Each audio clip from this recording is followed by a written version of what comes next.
Hi everyone, Power Query Challenge again.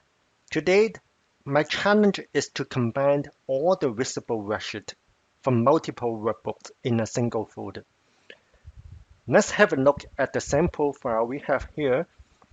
In this Q1 file, we have 5 different worksheets. One worksheet contains the sales data by store, by week, in a tabular format like this. Luckily, we have the same structure across all the worksheets here. We have one for Macau, Taiwan, Singapore, and Malaysia. However, the real challenge comes from the fact that in other sample files, we do not have the same set of worksheets. Now, in this file, we have only 4 worksheets. We are missing Malaysia. And in the next file, we have a different set of worksheets. We have Malaysia back here, but we are missing Singapore. And we have a new market, Japan. That means we have to deal with different number of worksheets and with different namings in different workbook. So this is our challenge. Let's see how we can do it. Let's start with a blank workbook.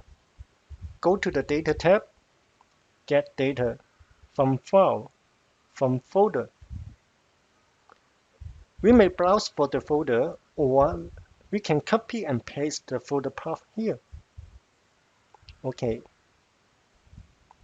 Here, select the pull-down of Combine. Select Combined and Transform Data. In previous versions of Excel, you may see it as Combined and Edit. They are the same. Now, right-click on this parameter one. Select Transform Data or Edit.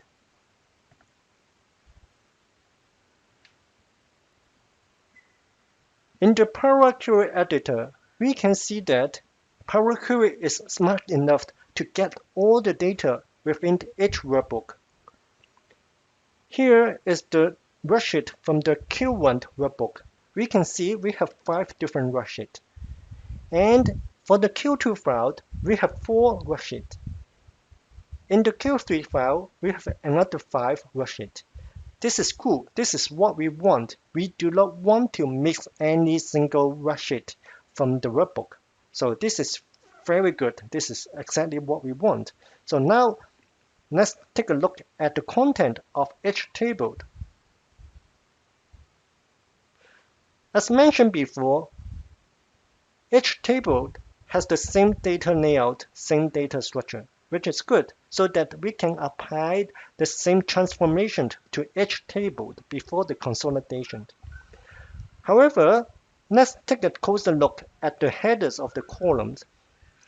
In this one, this is a file coming from the Q2 sales by market. Header columns, we can see is the week 14 to week 26. It makes sense because it is the data from quarter 2. So in the data for quarter 1, we can see that the week 1 to week 13. Of course, for the data from Q3, we will see the week number starting from 27 to 39. This is the reason why we cannot just combine all the tables together and then remove the rows that we don't want, because basically each column is giving you the information of a different period. Before the consolidation, we have to unpivot all the weeks into a single column. In short, we want to apply some transformation steps to all the tables listed here under the data column. And the transformation basically is to get rid of the top 2 rows and to unpivot the weeks into a single column. So to do that, I need a sample queries to start with. Let's select the top table as the single query, right-click, add as new queries. So now I have a new query called data. Let me rename it to a function because later I'm going to convert this query into a function. Remove top rows and unpivot. Also, we named this step into something like starting point. You will see why I renamed here as starting point. The first transformation I want is to remove the top two rows. So I select remove top rows. Number of rows to be removed is 2. Okay. So this is the first step of the transformation I need. Now I want to promote the first row as the headers. So I use this icon, use first rows as headers. After this promote header steps, I have a change type automatically generated. This will give me some error in the future, so I do not want this. I'm going to remove it. Now select the column store, right click on it, unpivot other columns. Super cool. Let's rename these attributes by double click it, rename it to week, and I want to replace all the values of week with nothing. There we go. We can also rename this value into sales amount. Cool. So what we have done just before is to remove the top two rows, promote the headers, unpivot other columns, rename the columns, replace the value week to nothing, and renamed the column value into sales amount.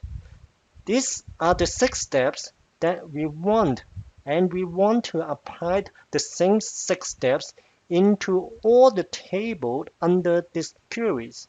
We want to convert all the table with the 6 steps we just applied. So what we are going to do is to convert the 6 steps into a function. So now I'm going back to this query. Go to View, go to Advanced Editor. So don't be panicked for all the code you see here. So basically each line represents one step. So the first line represents these steps, the second line represents these steps, and so on and so forth. As mentioned, the steps we want starting from here, remove top rows until the end. So basically this is what I want. Everything above it, I do not need it. I can delete it. So the first step is to remove top rows. The second step is promote headers. Third step, unpivot other columns, followed by renamed columns from attributes to week, remove week, and then rename the columns values into sales amount. I want these 6 steps, and I want to convert them into a functions. So on top of the next statement, I'm going to add one line, simple line, with the open and close parentheses.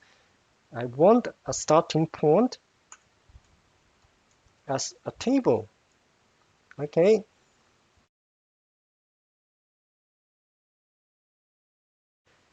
Don't forget this equal sign and larger than. So why I need to put starting point? So basically it refers to the first input for the functions, which is the starting point here. And that is supposed to be a table. That's why this is my parameter. The parameter is a table, which is called starting point. No syntax error have been detected. Good. Done.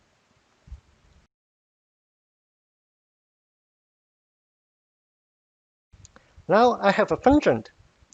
The next step is going back to this query, start. I want to apply the function into all the tables here.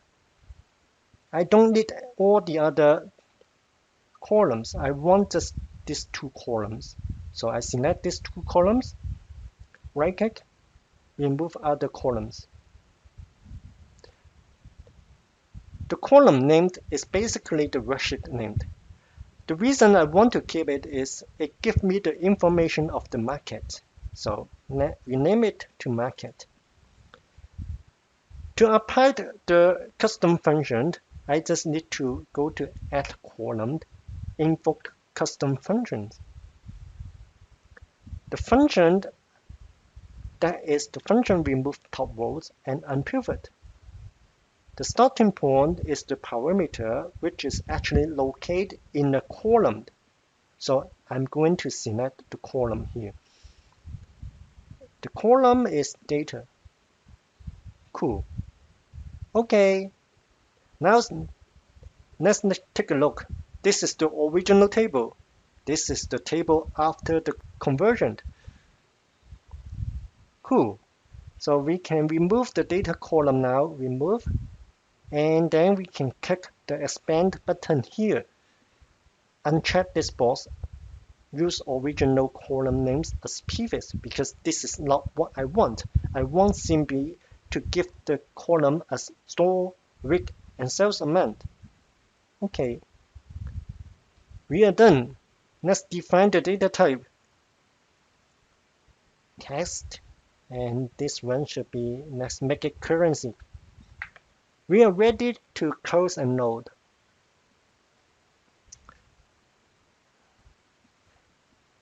We have the data combined. Let's check it. Under the week, we have week 1 to week 39. Cool. Under the market, we have different market, all the market being covered. Super. So you know what? The next step is to put a new data file and see what we will get from a refresh. Okay, let's pretend we have a file for Q4. Let me put it into the same folder. Now we have 4 files under the same folder. I'm going back to the Excel workbook. This is the output query. Right-click on it and refresh. This is the most embarrassing moment, but this is actually planned. Don't be panicked. Let's go back to the query and see what happened. Okay, now we see an exclamation mark here, meaning something wrong in the query. Let me double click to go back to the Power Query editor. Let me go back to this change type, to the steps change type here. And let me refresh the preview. Refresh preview. Now we see that we have all the data coming from the new data file, quarter 4. But something that is not expected is included in the file. We have something called Hong Kong draft as a table, as a worksheet, which is hidden because I can see that whether it is hidden or not. True, that means I have a hidden sheet. And I also have something else, something not a worksheet. I have a table. I have a two defined named. What are they? Let's take a look at it. Okay, apparently we have a hidden sheet. This is called weekly sales for draft. All the numbers is the same. And let's look at this table. Wow, very nice. Someone defined the table on the Macau sheet. And on this defined name, and also someone defined a range as Hong Kong data. And we also have a print area. So basically, this is what we are coming from the Excel workbook. We got all the information from the workbook, but we do not want all of them. We just want the visible worksheet. So what we can do is to insert 2 more steps here. The first one is under the count, we want only sheet. We want to look at only worksheet. So here I select only sheet. Make sure to have a look at the formula bar, which is what we have selected. We have selected equaled sheet. And I want only visible. I do not want hidden worksheet. So I filter out true. So here I have only selected visible worksheet, and then everything else should be working fine. Now let's close a note. Now we should have all the data, including the data from quarter 4. Let's take a look. Under week, we have 52. Under the market, we have all the markets being covered. Under the store, we don't see all the funny thing and we don't see any error after the refresh. Let me do it again. Now we are done. Hope you enjoyed the video. If you like it, please subscribe or leave your comment.